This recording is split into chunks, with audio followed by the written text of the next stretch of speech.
Hello everyone welcome to बेकार YouTube channel vibrate education. तो पिलामाने जो दशम श्रेणी पिलामाने रहिଛନ୍ତି दशम श्रेणी पिलामानंक ପାଇଁ जो ମୁଁ ଗୋଟେ ସିରିଜ୍ ନେଇ ଆସିଥିଲି ଯେଉଁ ସିରିଜ୍ରେ କି ତୁମର ପ୍ରତ୍ୟେକ ସବଜେକ୍ଟର ଚାପ୍ଟର ୱାଇଜ୍ କ'ଣ ନା ପ୍ରତ୍ୟେକ ସବଜେକ୍ଟର chapter wise important short question with long କ୍ୱେଶ୍ଚନ୍ର ମାଷ୍ଟର ସିଲେକ୍ସନ୍ ନେଇ ଆସିବି।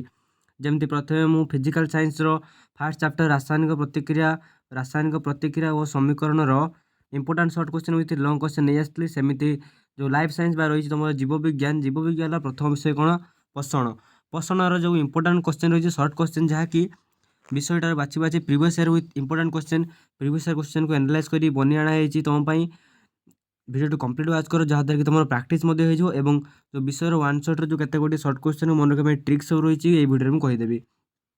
तो देखो पे प्रथम क्वेश्चन कौन कही प्रथम क्वेश्चन कही कि सबुज पोषण क्या कहुए यहाँ पे मोस्ट इंपोर्टाट क्वेश्चन सबुज पोषण क्या कहुए क्या पे कौन है पे ना जो जीव मैंने निज खाद्य निजे प्रस्तुत करें से सबुज पोषण कहुए। आउ थे कह शुणी दियो जो जीव मैंने निज खाद्य निजे प्रस्तुत करती से कौन कहुए ना सबुज पोषण कहुए। तो नेक्स्ट क्वेश्चन देख नेक्स्ट क्वेश्चन कहला कि तुम शरीर में स्नेह सार किपर भाव में संचित हो रहे शरीर में स्नेह सार किपर भाव में संचित हो रहे किपर भाव में चर्बी लेखि दूसरी चर्बी भाव में संचित हो रहे यहाँ है तुम करेक्ट आंसर। तो पे एटा सब रही पूरा most important question life science तो वीडियो कंप्लीट वाच करो। तो नेक्स्ट देख पे 3 नंबर क्वेश्चन कहला कि जीभर केते प्रकार स्वादमुकुल रही केते प्रकार पे तो 3 प्रकार रही करेक्ट आंसर जो 3 प्रकार रही 100% करेक्ट आंसर। नेक्स्ट देख पे 4 नंबर क्वेश्चन कहला कि वयस्क लोकर केतोटी स्वानदांत थाए वयस्क लोक जो रही टोटाल दांत संख्या केते पे 32 तो से स्वानदांत संख्या केते केते जो पे आंसर यार करेक्ट आंसर जो 2 यहाँ पे बहुत पिला कन्फ्यूज हुए। तो यहाँ गोटे ट्रिक अच्छी कौन 42 46 42 46 कौन पे जो 4 रहा तुम कर्तन दांत नेक्स्ट रहा स्वान दांत प्लस सिक्वेन्स पे रख कर्तन श्वसन कर्तन स्वान पोषण प्लस सिक्वेन्स पे मन रख यहाँ जो प्रथम रहा गोटे भलसे लिखी दूसरी जो प्रथम जो रहा 4टी कौन ना ये गोटे ये जो 4टी रहा यहाँ कौन हो कर्तन दांत नेक्स्ट यहाँ स्वान दांत नेक्स्ट यहाँ जो रहा चर्पण दांत नेक्स्ट लास्ट छोटा हूँ पोषण दांत पेषण दांत। तो यार यहाँ पूरा सिक्वेन्स पे सिक्वेन्स मन रख कौन 42 46 42 46 कौन 4टी हूँ कर्तन 2टी स्वान पुणी 4टी हूँ चर्पण यहाँ हूँ पेषण।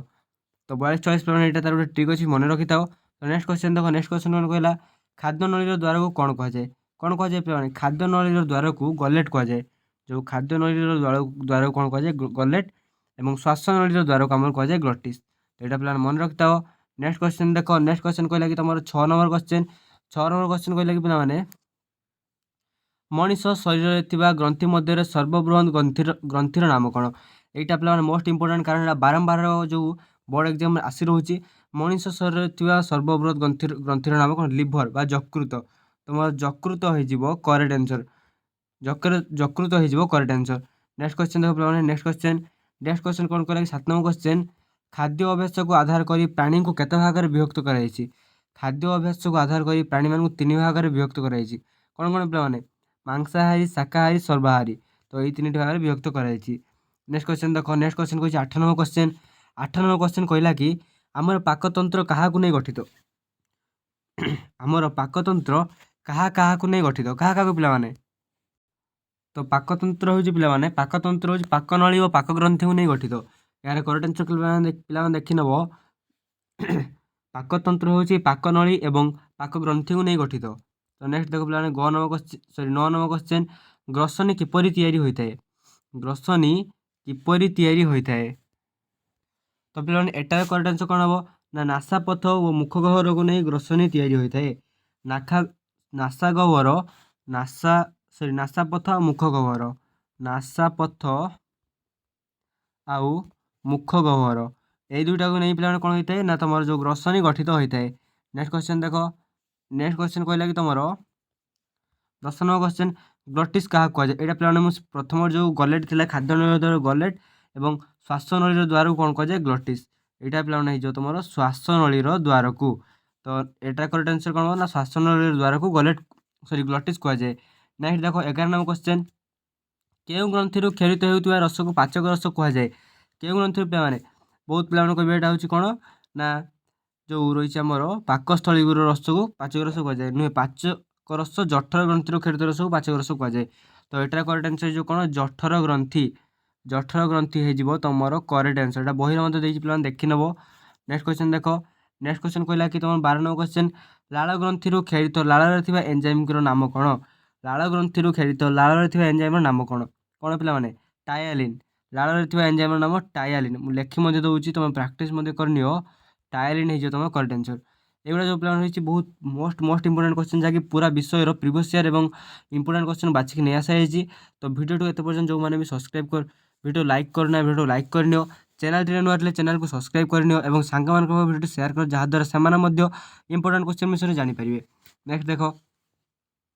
ନେକ୍ସଟ ଯେଉଁ କହିଛି 13 ନମ୍ବର କ୍ୱେଶ୍ଚନ୍। 13 ନମ୍ବର କ୍ୱେଶ୍ଚନ୍ କହିଲେ କ'ଣ ନା ଖାଦ୍ୟ ନଳୀର ଶେଷ ଅଂଶକୁ କ'ଣ କୁହାଯାଏ? କ'ଣ କୁହାଯାଏ ପିଲାମାନେ? ଖାଦ୍ୟ ନଳୀର ଶେଷ ଅଂଶକୁ ମଳଦ୍ୱାର କୁହାଯାଏ। ଖାଦ୍ୟ ନଳୀର ଯେଉଁ ଶେଷ ଅଂଶ ରହିଛି। ନେକ୍ସଟ କ୍ୱେଶ୍ଚନ୍ ଦେଖ। ନେକ୍ସଟ କ୍ୱେଶ୍ଚନ୍ ପିଲାମାନେ କହିଲା 14 ନମ୍ବର କ୍ୱେଶ୍ଚନ୍, ଗ୍ରାସ ନଳୀରେ କାହା ଦ୍ୱାରା ଖାଦ୍ୟଟି ପାକସ୍ଥଳୀରେ ପହଞ୍ଚେ? এইটা ପିଲାମାନେ ମୋଷ୍ଟ ଇମ୍ପୋର୍ଟାଣ୍ଟ। ଏଇଟା ରହୁଛି କ'ଣ ନା ତୁମର ପୁନଃସରଣ ବା ପେରିଷ୍ଟାଲସିସ୍। ପେରିଷ୍ଟାଲସିସ୍ ଦ୍ୱାରା କ'ଣ ହେଇଥାଏ ନା ଖାଦ୍ୟ ଯାଇ ଗ୍ରାସ ନଳୀରୁ ପାକସ୍ଥଳୀରେ ପହଞ୍ଚିଥାଏ। ନେକ୍ସଟ ଦେଖ 15 ନମ୍ବର କ୍ୱେଶ୍ଚନ୍। 15 ନମ୍ବର କ୍ୱେଶ୍ଚନ୍ କହିଲା କି ଆଲୋକ ସଂଶ୍ଳେଷଣରେ କେଉଁ ଦୁଇଟି ପ୍ରକ୍ରିୟା ରହିଛି? କେଉଁ ଦୁଇଟି ପିଲାମାନେ? ଗୋଟେ ହେଉଛି ତୁମର ଆଲୋକ ପ୍ରକ୍ରିୟା, ଏବଂ ଆଉ ଗୋଟେ କ'ଣ ନା ଅନ୍ଧକାର ପ୍ରକ୍ରିୟା। ଆଉ ଗୋଟେ ଅନ୍ଧକାର ପ୍ରକ୍ରିୟା ପିଲାମାନେ, ଏଇଟା ଲଙ୍ଗ କ୍ୱେଶ୍ଚନ୍ ମଧ୍ୟ ଆସିଯାଏ ପୁରା ବର୍ଣ୍ଣନା ସହ। ତ ଏଟାକୁ ଭଲସେ ପ୍ରାକ୍ଟିସ୍ କରି ରଖିଥାଅ। ନେକ୍ସଟ ଦେଖ କ'ଣ ହେଇଛି। ନେକ୍ସଟ କହିଛି 16 ନମ୍ବର କ୍ୱେଶ୍ଚନ୍, ଆମ ଶରୀରରେ କେଉଁଠି ଏକ ମିଶ୍ରିତ ଗ୍ରନ୍ଥି ଅଟେ? କେଉଁଠି ପିଲାମାନେ? ଆମ ଶରୀରରେ ଅଗ୍ନାଶୟ ହେଉଛି ଏକ ମିଶ୍ରିତ ଗ୍ରନ୍ଥି।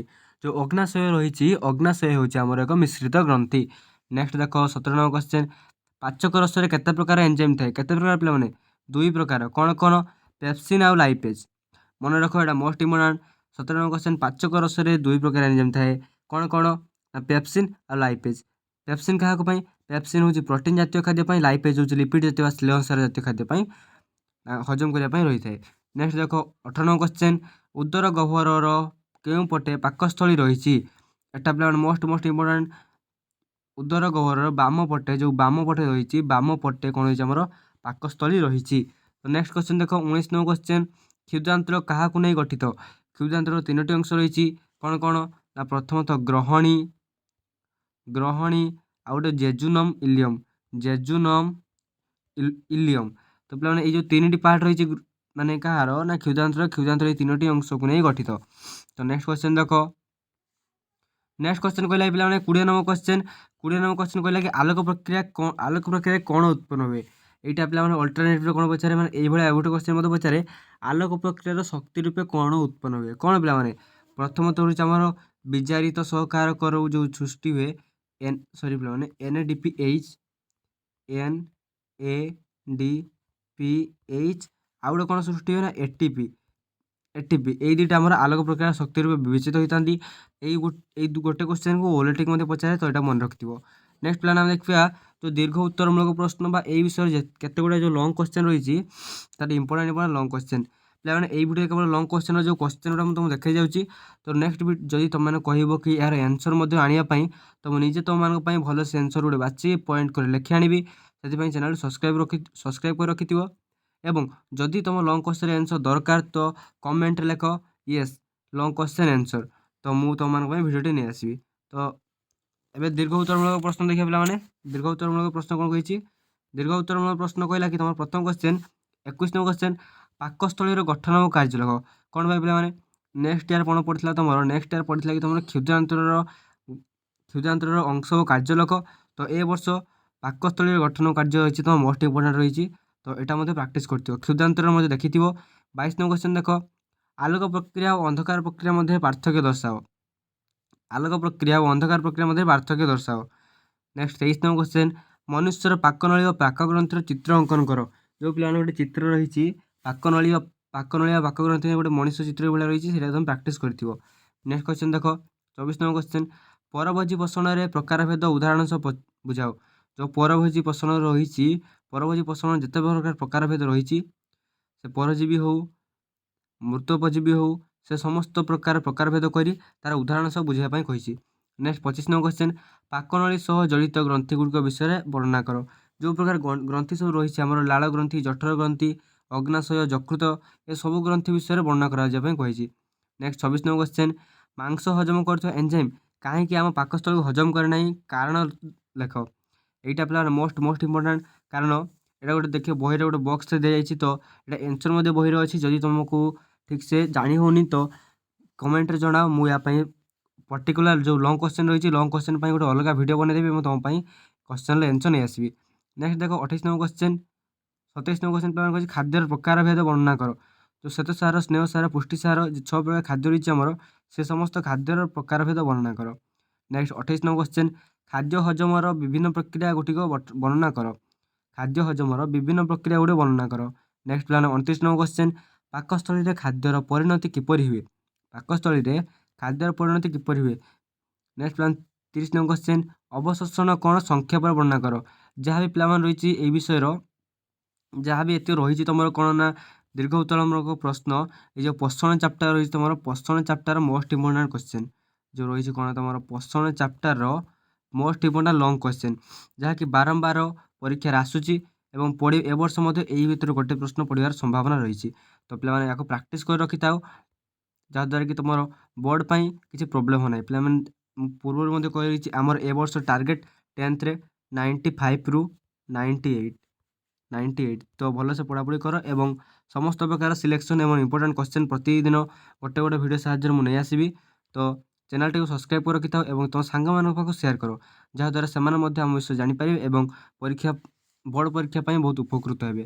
ଥ୍ୟାଙ୍କ ୟୁ ପିଲାମାନେ, ଦେଖା ହେବା ନେକ୍ସଟ ଭିଡ଼ିଓରେ।